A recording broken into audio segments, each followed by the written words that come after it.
2시간 빠른 뉴스입니다. 2022년 8월 9일 일본 요미우리 신문이 단독 입수한 녹취록에 따르면 일본 비영리법인 난치병 환자 지원 모임이라는 단체는 경제적으로 위험한 제3세계 외국인들을 대상으로 비상식적인 장기 매매를 진행해왔다고 합니다. 그 외국 국가에는 지금 한참 러시아와 전쟁 중인 우크라이나도 포함되어 있어서 충격을 주고 있습니다. 장기 매매는 이식을 위해 금품을 받고 사람의 장기를 알선 또는 제공하는 대부분의 나라에서 불법으로 규정한 행위입니다. 보통 가난하거나 빚 때문에 강제적으로 팔게 되며 파산 신청을 안 받아주는 나라일수록 더 잘 일어난다고 합니다. 대한민국 내에서는 장기 등 이식에 관한 법률에 따라 장기 매매가 규제되고 있으며 장기 매매의 경우 2년 이상의 징역, 동의 없는 장기 이식의 경우 무기 또는 2년 이상의 징역에 처하고 있습니다. 그리고 현재 장기 기증을 가장한 매매를 방지하기 위해 장기 기증자가 수혜자와 사촌 이내의 혈연관계가 아닌 경우 비금전적인 동기에 의한 순수하고 자발적인 기증임을 입증하지 못하면 장기 기증이 불가능하도록 규제하고 있습니다. 전 세계에서 유일하게 허용되는 나라는 이란입니다. 다만 몇 가지 제약사항이 있는데 그건 다음과 같습니다. 외국인은 구매하지도 판매하지도 못하며 같은 국적을 가진 사람들끼리만 장기 이식이 허용됩니다.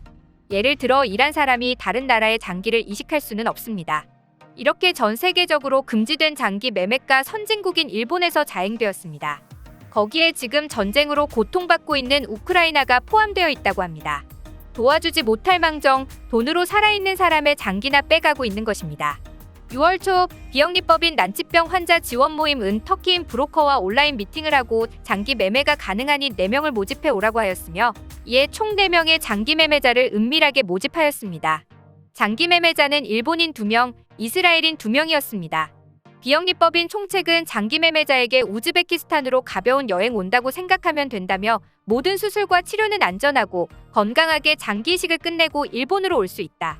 라고 수술이 성공한 여러 가지 사진과 함께 보여줌으로써 생사의 갈림길에 서 있는 사람들을 거짓으로 안심시켰습니다. 장기 이식자는 일본인은 체류비, 수술비, 장기 이식비 등으로 1,850만 엔, 우리 돈으로 약 1억 8천 정도를 비영리법인에 지급하였습니다. 이 1억 8천만 원 중 절반은 터키인 브로커에게 전달되고 또 일부는 비영리법인이 가졌으며 장기 공여자에게 지급된 금액은 소액일 것으로 추측하고 있습니다.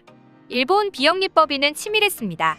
전쟁으로 고향이 황폐해지고 살 곳 없는 우크라이나인을 포섭하여 여권을 위조하고 일본인 장기 이식자와 같은 국적이라고 보일 수 있게 여권을 위조하였으며 일본어와 일본 민속 노래를 외우게 하여 친족일 수 있도록 가장하였습니다.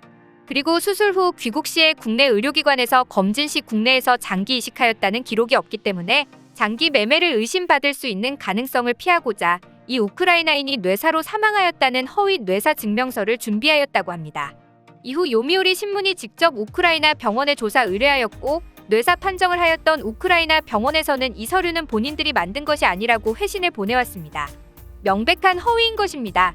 수술받는 곳은 병원이 아닌 일반 5층 건물이었으며 엘리베이터로 수술 도구가 옮겨지고 즉석에서 수술방이 만들어졌다고 합니다.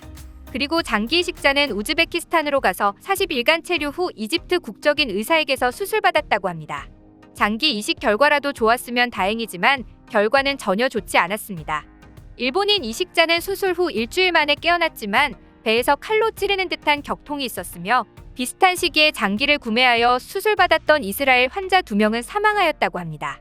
환자들이 사망하자 현지 경찰들이 출동하였고 이집트 의사는 도망쳤으며 수술받지 않은 일본인 1명은 그대로 현지 경찰에 체포되었습니다. 수술받았던 일본인 이식자는 생명이 위독하여 긴급 치료를 위해 일본으로 강제 출국당하였고 일본 병원에서 검사 결과 이식하였던 신장은 정상적으로 기능하지 못했으며 끝내 수술로 적출하게 되었습니다. 그 당시 수술을 맡았던 일본 병원은 귀국이 1시간만 늦었더라도 환자는 사망하였을 것이라고 이야기하였습니다. 일본인 이식자는 이 내용을 경찰에 신고하였지만 수사가 정상적으로 처리되지 않고 묻히는 것 같자 녹취본과 녹음본을 들고 요미우리 신문에 넘겨서 마침내 공론화된 것입니다. 중간에 브로커 역할을 하였던 터키인은 우크라이나에서 체포된 상황입니다. 요미우리 신문과 비영리법인 대표가 되면 인터뷰를 하였지만 장기 매매에 대한 부분은 적극적으로 부인하고 있으며 자기들은 환자가 살 수 있게 도와주었을 뿐 자금을 지급하거나 장기 매매 등의 내용에 대해서는 전혀 모른다고 주장하고 있습니다. 우리나라도 장기 불법 매매에 빠질 수 있는 위험성이 존재합니다. 한국장기조직기증원 자료에 따르면 장기 기증을 선택한 뇌사자는 2016년 573명을 최고점으로 하여 다시 줄어들고 있습니다. 2021년 1분기 장기 이식 대기자 42,281명에 비해 턱없이 부족한 수입니다. 그 결과 많은 환자가 장기 이식을 기다리다가 사망합니다. 하지만 돈으로 장기 매매를 할 수 있다면 필연적으로 장기 매매를 위해서 사람을 납치하고 살아있는 사람을 죽일 수도 있습니다. 그리고 암암리에 불법 장기 매매가 이루어지고 있다고 합니다.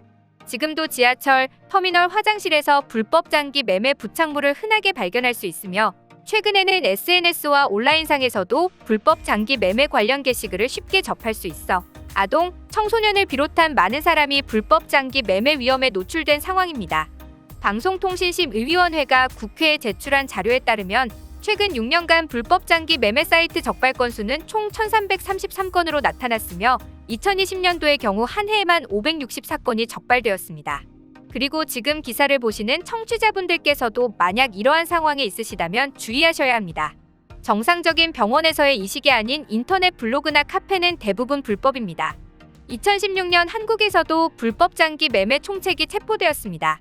실제로 장기 이식이 이루어지더라도 대부분 이식 중 사고로 사망하거나 후유증으로 이식 전보다 더 큰 고통을 겪는다고 합니다. 불법 장기 매매와 관련해서는 적발된 건수보다 실제로 더 많은 불법 장기 매매가 어두운 곳에서 이뤄지고 있을 가능성이 높습니다. 장기 매매의 경우 장기 매매를 빙자한 사기, 성범죄 등 2차 범죄로 반드시 이어진다고 합니다. 부디 장기 매매가 우리 사회에서 근절되기를 바랍니다. 오늘 준비한 소식은 여기까지입니다. 지금까지 2시간 빠른 뉴스였습니다. 내용이 좋으셨다면 구독, 좋아요, 알림 설정 부탁드립니다. 우리에게 큰 힘이 됩니다. 청취해주신 분들 모두 오늘 하루 행복하시고 건강하시길 바랍니다. 감사합니다.